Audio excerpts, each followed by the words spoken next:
It gives me great pleasure now to introduce Mari Martiskainen. Mari is Professor of Energy and Society and the Director of the Energy Demand Research Centre. The research area relates to how we can transition our energy, housing and transport systems to help create a just and fair net zero society. And she's here today to introduce EDRC and will join us later in the question session. Mari. Thank you, Sarah. Can I have the next slide, please?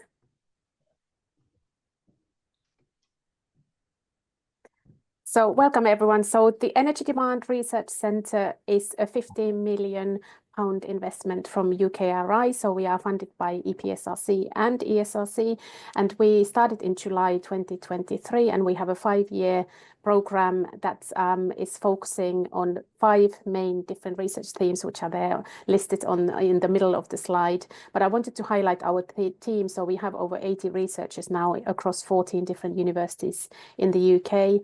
And we also have our flexible fund, which is now open. So we will really welcome others also to join the centre.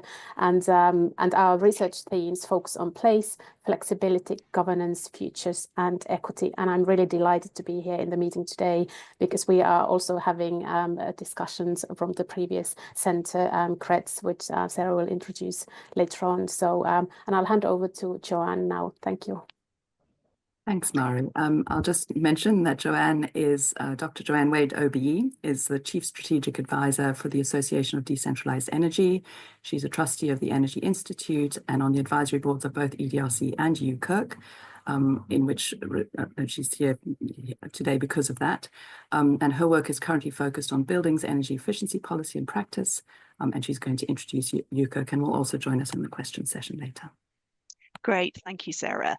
Good morning, everybody. So as chair of the UK Energy Research Centre's Advisory Board, I'm really delighted to be here this morning and to introduce the centre to those of you who aren't familiar with our work. UKERC's a consortium of leading UK universities and was established in 2004.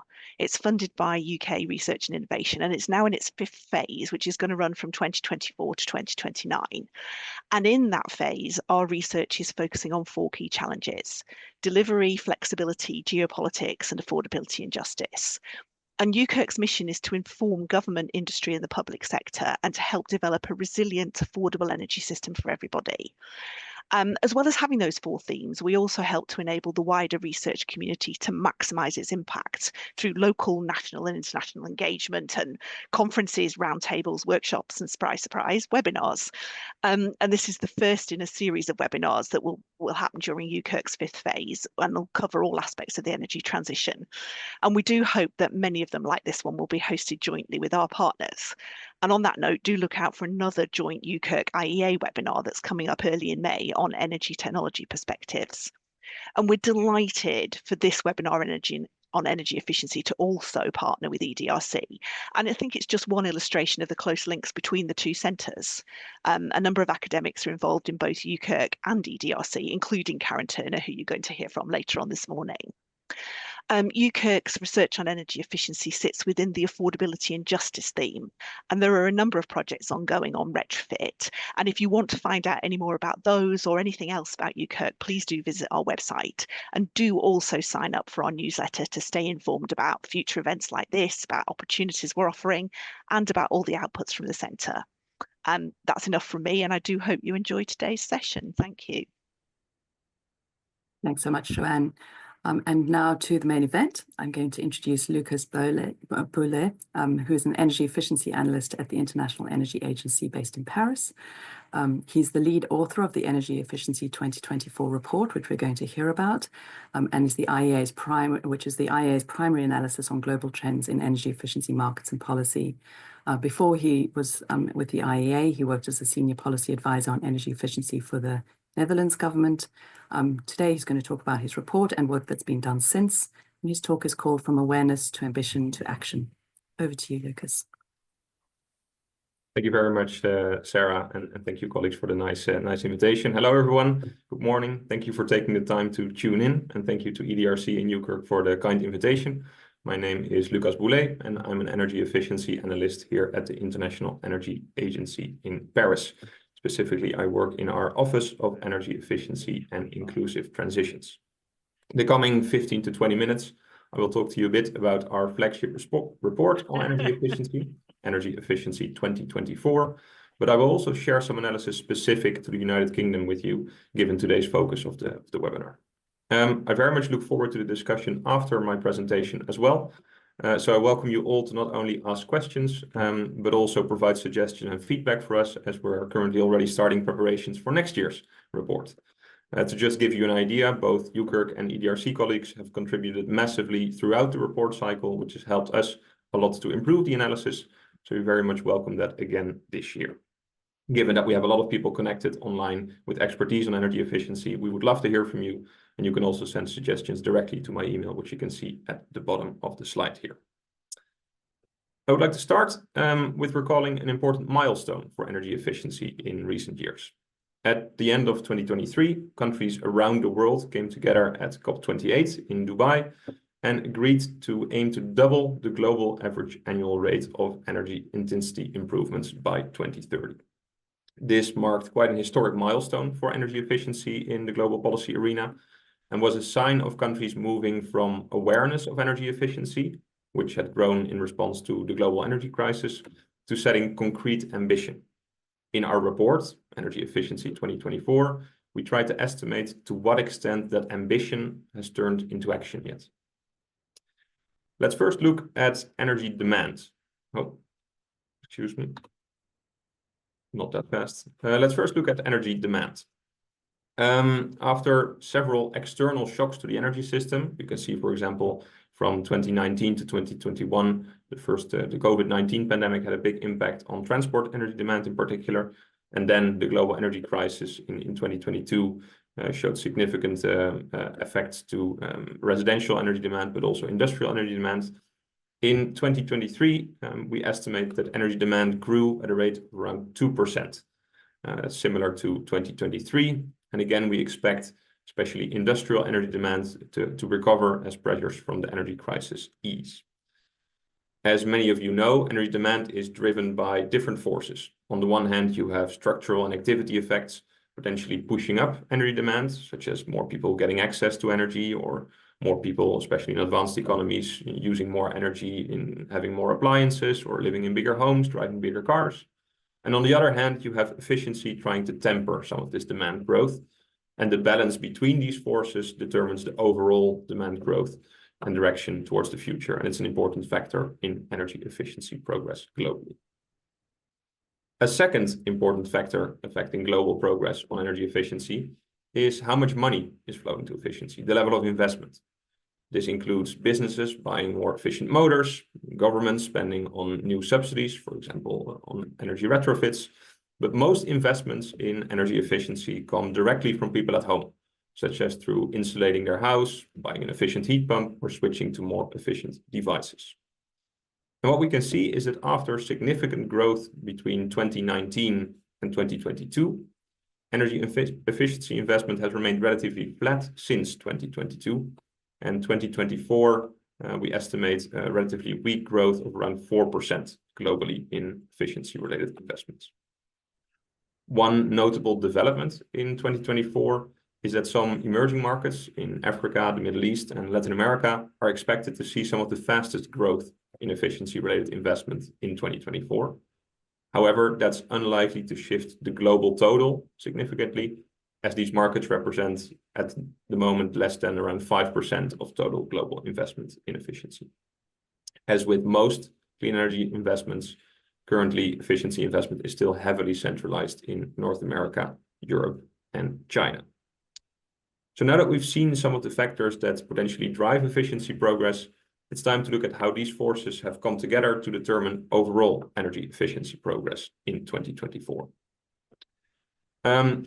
As some of you might know, here at the IEA, we measure energy efficiency progress with a range of indicators, but our main indicator is the change in primary energy intensity, which is comprised on the one hand, total energy supply, and on the other hand, GDP.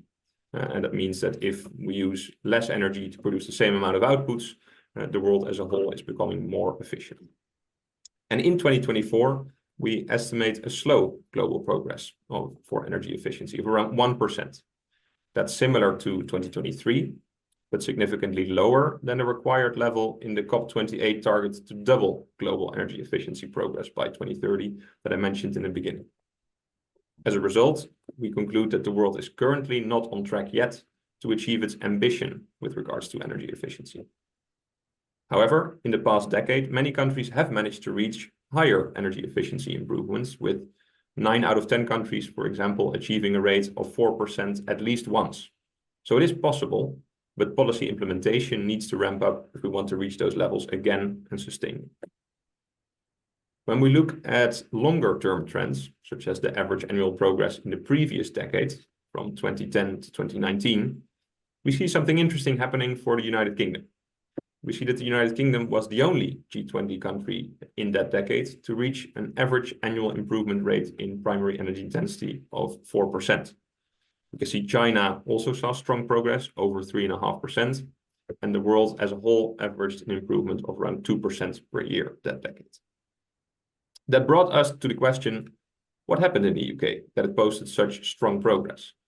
So we decided to dedicate a portion of the report on a UK deep dive and do some extra analysis, trying to find out why the United Kingdom posted this progress on energy intensity in the previous decade. And I'll talk a little bit about that now. First of all, when looking at the primary energy intensity improvement in the United Kingdom year by year, so not an average over a longer period of time, but just year by year, we can see a lot of variation indicated here by the blue bars on the chart. Primary energy intensity is affected by a range of factors, which is why it's often useful to look at longer term averages, because year to year there can be a lot of factors that change the annual total. And again, let's first start with final energy demand, one component affecting the total energy supply of the United Kingdom and indirectly its primary energy intensity.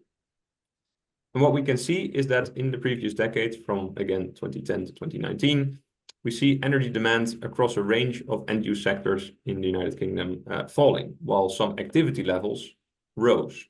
What does that exactly mean? Energy demand falling while activity levels rose. Well, for example, the population and the number of dwellings in the United Kingdom increased by 6 to 8% respectively, while residential energy demand dropped by over 20%, as indicated here. For industry, the story is a bit more mixed.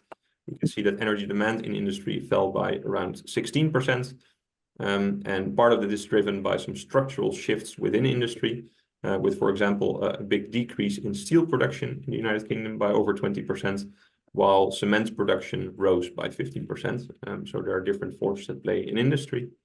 And then lastly, in the transport sector, we see that it's one of the few sectors where final energy demand rose slightly over the analyzed period, by around 3%, but at the same time there was a 16% increase in the amount of vehicle kilometers traveled.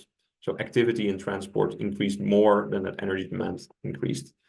And these sort of trends indicate the trends of using less energy to reach similar or higher levels of activity can indicate progress on energy efficiency in the United Kingdom.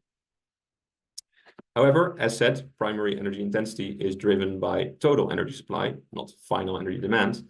So when looking at this primary energy supply in the UK, we can see another important driver of the change in energy intensity, namely coal use, or the use of fossil fuels, but specifically coal use, which was phased down rapidly in the previous decade. We can see that coal use dropped by around 80% from 2010 to 2019. Which has brought large system-level energy savings as thermal heat losses were reduced. And we can see that there was also significant growth in renewables, which grew by over 190% to around 530 petajoules in 2019. So this switching between fuels, bringing efficiency gains on the supply side of things, is also an important factor to take into account, explaining what happened in the United Kingdom in the previous decades. In terms of primary energy intensity change. So what we've seen, well, we've seen that in the period analyzed, 2010 to 2019, primary energy in the United Kingdom fell by around 17%, while GDP rose by around 19%. So that explains that change in energy intensity of around 4% per year, and that creates that strong progress. But if we then split these different effects up in terms of their impact on the reduction in total energy supply between those years, we can see that the switch away from coal, together with other fuel switches, was responsible for around 60% of the total decline, followed by around 30% explained by energy in buildings and 10% by industry. So this can give you sort of an indication of the magnitude of different forces at play in terms of primary energy intensity change. We then thought it would be interesting to look at specifically the building sector to see what happened there in terms of efficiency and other factors, where we can see this significant drop in energy demand. And unsurprisingly, in the United Kingdom, the majority of energy used in buildings is used for space heating, heating up homes and other buildings. We can see that this is also where the majority of the decrease in energy demands in buildings can be observed, specifically in gas use for residential heating. Gas consumption was down by around 30% in 2019 compared to 2010. However, one important factor to note is that 2019 was also a warmer year than 2010, so there was less need for gas for heating too in 2019 compared to 2010. However, when we look at all the different effects, that does not explain the full effect, meaning efficiency also played an important role. One way to estimate sort of the effects of energy efficiency and isolate it is by doing decomposition analysis, where the change in final energy demand between two given years is split in activity effects, structural effects, and efficiency effects. And based on that analysis, we estimate that the final energy demand in the United Kingdom would have been around 14% higher in 2019 had it not been for energy efficiency improvements in buildings, transport, and industry. So now let's look at the UK in a bit more recent years, since 2019. We know that the United Kingdom relies on natural gas for residential heating more than almost any other country in the world. One of those other countries is my home country of the Netherlands, which you can see all the way at the top there. But the UK follows closely with nearly 75% of residential heating demand covered by natural gas. And that, of course, also had its effect on energy bills during the energy crisis, global energy crisis, especially in 2022, when gas prices skyrocketed. And we see that energy bills in the United Kingdom, just like in many other countries, particularly in Europe, rose significantly during the energy crisis. And they have come down slightly in 2023 and 2024, but they remain significantly elevated above those pre-crisis levels, just like in many other countries, which is causing significant issues for people living in energy poverty, for example. And what we argue in the report is that energy efficiency is an effective way to structurally lower those elevated energy bills and alleviate pressure from price shocks, including future price shocks. Household energy bills are up to 75% lower in well-insulated, efficient buildings compared to less efficient ones, which can represent quite a large share of household income, particularly for the most vulnerable households with slightly lower income at their disposal. So to conclude, the UK has seen strong energy intensity progress over the last decade, driven by a range of factors, such as fuel switching on the supply side, weather factors, but also, and crucially, energy efficiency. For example, space heating demand per household is down 20% in 2022 compared to 2010, and 52% of homes is classified as having an energy label C, compared to only 12% of buildings in 2010. And we believe that the UK's experiences with policies on energy efficiency, such as listed here for residential energy efficiency policies, example is the Energy Company Obligation, Warm Homes Plan, and other residential energy efficiency progress. These can provide important lessons for other countries around the world. On top of that, the detailed public data that is available in the UK on these different policies and their effects, and the widespread research by institutions such as UKERC and EDRC really help policymakers to identify what went well with policy and what might not have gone well. And we here at the IEA believe that is crucial to improve policy for energy efficiency, especially in the years to come.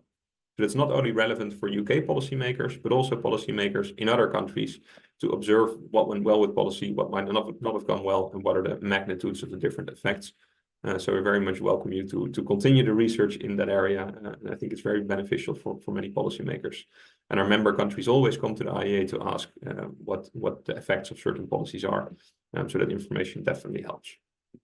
To then quickly zoom back out again to a more global perspective, which is something that we mostly analyze here at the IEA.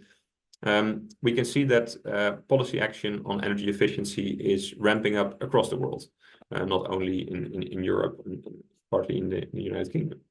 What we can see, for example, is that just in the last 10 years, 33 countries around the world have introduced new minimum energy performance standards for a range of different technologies.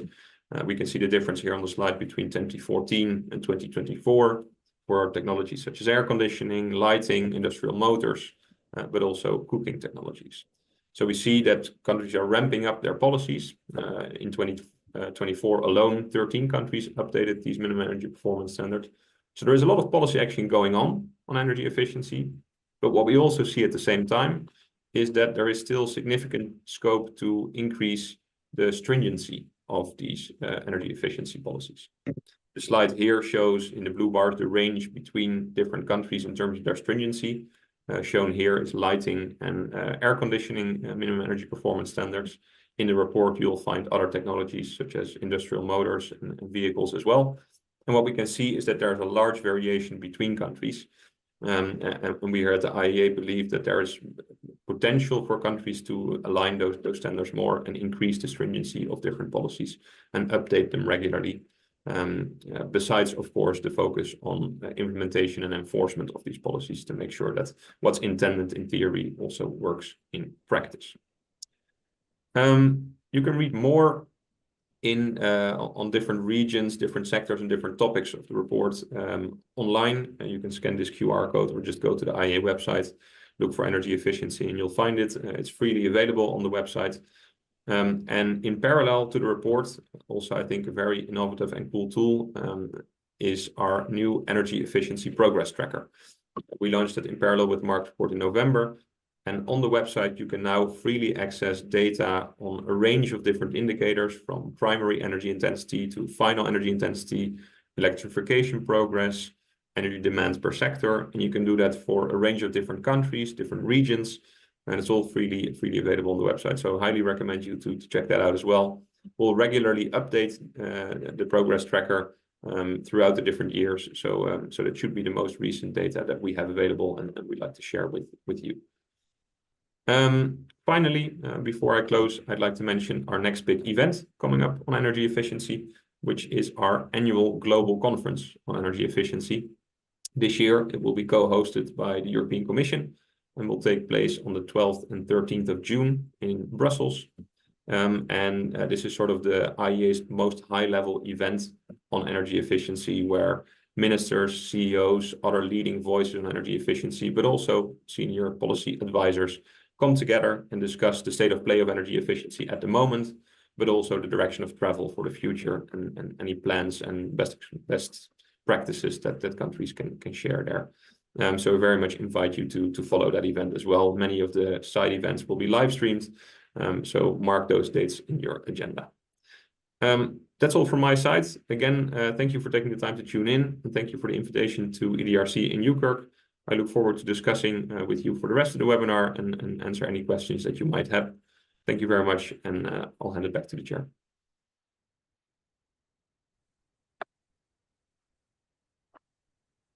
Thanks very much, Lucas. That was really interesting. Just to mention that we seem to have a little glitch with the system today, and that means that you've all been called Dan. If you want to change your names, you can click on the three little dots on the top right-hand side of your video screen, but it doesn't really matter as long as you can see here. I'm hoping that will all be okay. And just a reminder to please put your questions into the chat. That would be brilliant. Without further ado, I'm going to hand over to Nick Eyre.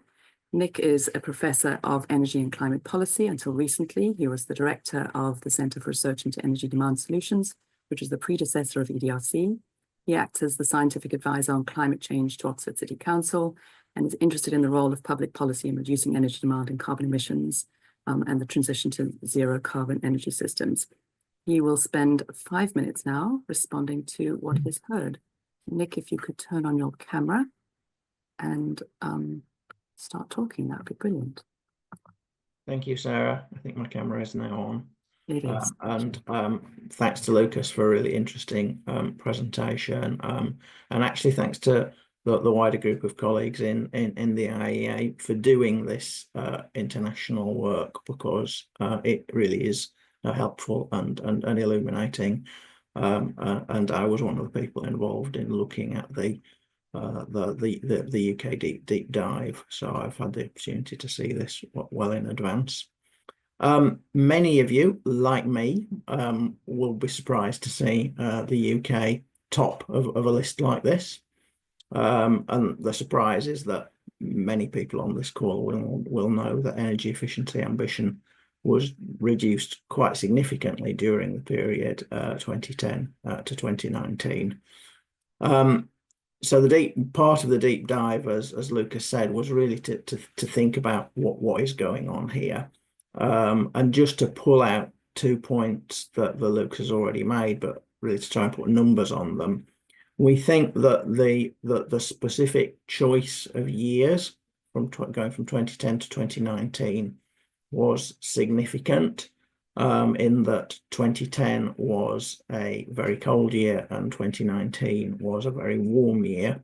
And obviously space heating is an important part of UK energy use. My calculations indicate that's about 0.7% per year of the 4% that Lucas mentioned.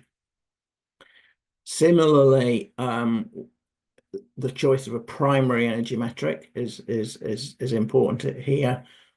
Many of us think about energy efficiency as being related to final energy, but of course what goes on upstream also does matter. And about 0.6% of the effect seems to be the shift away from coal and latterly gas towards renewables, where the primary energy input is clearly much smaller. So there are some sort of methodological issues that help push the UK up the list, but as Lucas said, very clear, energy activity was rising in this decade, final energy use was falling. So there's some very real effects driven by real policies. If we look at what those are, the UK was, of course, a member of the EU throughout this decade. There are important areas of European policy, the emissions trading scheme, particularly product policy in traded goods, appliances, vehicles, etc. And you can see that all the EU countries are relatively high up the list for that reason, some pretty effective policies there. But also some at UK level, major insulation and advice programs up to 2013. Committee on Climate Change have repeatedly flagged that they've slowed since then. So I would be cautious about the conclusion that it's current insulation policies that are effective. I think it's the real lessons of the past policies were very effective. And also there is quite a lag to the impacts of energy efficiency policies. A good example would be the phase out of non-condensing boilers, which began in 2005, but due to boiler lifetime means that most of the change has actually occurred in the decade that the IEA have examined. So a policy that was first thought of in 2003 has had policies right through to 2019. And in many ways, I think that's the key takeaway from this analysis, that energy efficiency improvement is about long-term socio-technical change rather than a quick fix. And the effects of energy efficiency policy take time to come through, but if and when you get it right, it can have lasting impacts. So going forward, can we deliver the 4% target? Yes, I think we can. Over 25 years, we're going to have to deliver a revolution in heating and transport through electrification of them, and these will lead to big energy efficiency improvement alone, they will be responsible for 2 to 3% improvement in energy efficiency per year in the long run out to 2050. So 40% as a total seems eminently achievable. Whether it's achievable by the 2030 date that the UNFCCC targeted, I personally doubt, because I just don't think we can change our policies fast enough to deliver increase at that speed. But I would be very confident that this sort of analysis shows that we can reach 4% in the long term going forward, not just in the UK, but globally. That's it from me, Sarah. Great, thanks very much, Nick. If you could turn off your camera, and Karen, if you could turn yours on. Professor Karen Turner is the Equity Theme Lead at EDRC and the Director of the Centre for Energy Policy at the University of Strathclyde, as well as being involved in UKERC's next funding phase, as Joanne mentioned. She's also a member of the Scottish Government's Just Transitions Commission. Her main research interests lie in modelling the macroeconomic consequences of energy policy and industry developments, and considering how to build policy narratives to support decarbonisation. She will also spend 5 minutes responding to what she's heard. Thanks, Karen. Okay, thank you, Sarah, and thank you very much, Lucas, for giving the presentation this morning, and of course for your team in producing the very valuable report. So I thought one of my first thoughts when I was reading through the report was, are the opportunities for increased efficiency slowing in more developed countries like the UK? I thought, well, maybe to some extent, but there's still plenty of routes, not least via increased electrification and improving building stocks, which, as the equity theme lead in EDRC, that's really important for people who are struggling with high energy bills, as Lucas has pointed out. And I think generally, I'm an economist. Increasing efficiency is always a good thing for the economy as well as the climate. But one key barrier, all the years that I've been working in energy efficiency, is around the upfront costs that are involved. And obviously that's more of a concern for those least able to pay, which brings, one of the kind of headline policy challenges, one of the most difficult to tackle. I think moreover is highlighted in the report that there are constraints beyond budgets, with skills shortages being a major challenge across the net zero space. We find that just across our research at the Centre for Energy Policy.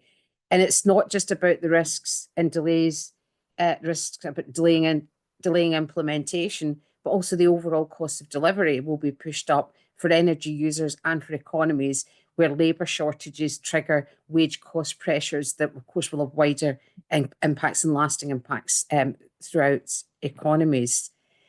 But of course, governments, that means they need to act on alleviating constraints as well as on energy efficiency, because action in energy efficiency, as the IEA report shows and as Lucas has emphasised, is a crucial route to both lowering energy bills, meeting our climate ambitions, and also delivering the wider economy gains that can generate more income and revenue to pay for things, including more energy efficiency, so that we could in principle have something of a virtuous circle. But we need to breach the barriers in terms of the upfront costs and some of the constraints on our system.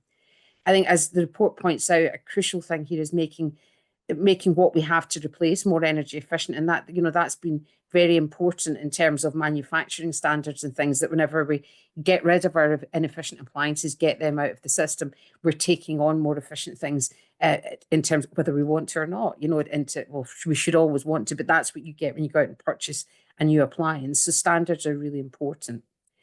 I think, kind of as the report has shown, in the UK, phasing down coal has been crucial, and energy demand has fallen while many activity levels have risen. And, the crucial thing is that space heating is the main element of residential energy consumption, certainly in the UK, and there both electricity and gas consumption have fallen. But I think gas use is really what we need to crack in the UK, and reducing it is both more problematic and more crucial for low-income consumers.